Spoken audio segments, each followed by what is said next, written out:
يعشق المغرب رغم ولادته في فرنسا.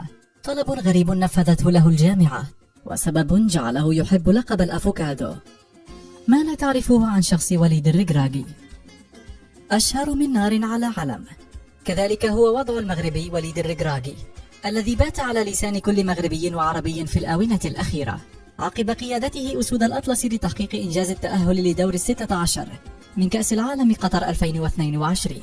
وليد ليس مدربا كفءا فقط، بل شخصا محملا بقصة إنسانية رائعة سنطلعكم عليها اليوم، وستجعلكم تعرفون جيدا لماذا هو ناجح.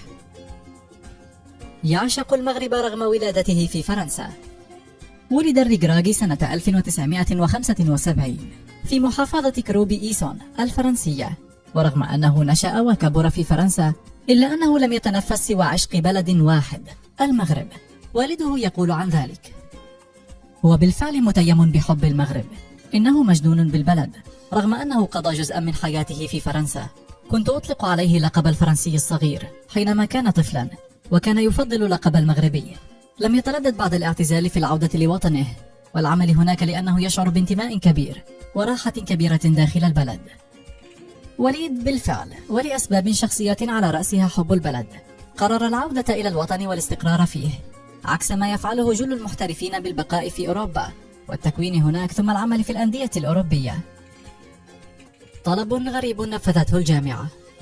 إن كان وليد قد عاد للمغرب، فذلك أيضا لرغبته الكبيرة في التواجد دائما رفقة والدته، والتي لا يطيق الابتعاد عنها، حتى أنها تتواجد رفقته الآن في قطر وتلج لكل المباريات، حتى أن العداء المغربي الشهير سفيان بقالي هو من يرافقها بتوصية من المدرب المغربي. وليد بار بوالديه ويعتبر ذلك سر نجاحه، حتى أنه طلب من الجامعة الملكية المغربية لكرة القدم التكفل بتنقل كل آباء لاعبي منتخب المغرب الراغبين في التواجد في قطر 2022، لإيمانه بأن تواجدهم سيكون فأل خير على المجموعة. سبب جعله يحب لقب الأفوكادو. في بادئ الأمر كان لقب راس لافوكا أو رأس الأفوكادو يستعمل للتنمر ضد وليد الركراكي من طرف بعض الجماهير المغربية، خاصة حينما كان مدربا لفريق الفتح الرياضي، لكنه ولكونه شخصا ذكيا ومرحا فلم يتضايق من الأمر بتاتا، بل جعله نقطة لصالحه، حتى أنه أصبح اليوم يحب اللقب ويطلقه على نفسه، وبات الجميع بما في ذلك الفيفا يطلقون عليه رأس الأفوكادو. أنا لست مورينيو ولا غوارديولا، أنا رأس الأفوكادو وسعيد بذلك. لا تنسوا أن رأس الأفوكادو لا يمر بسهولة في بلعوم البعض، وذلك يكفيني.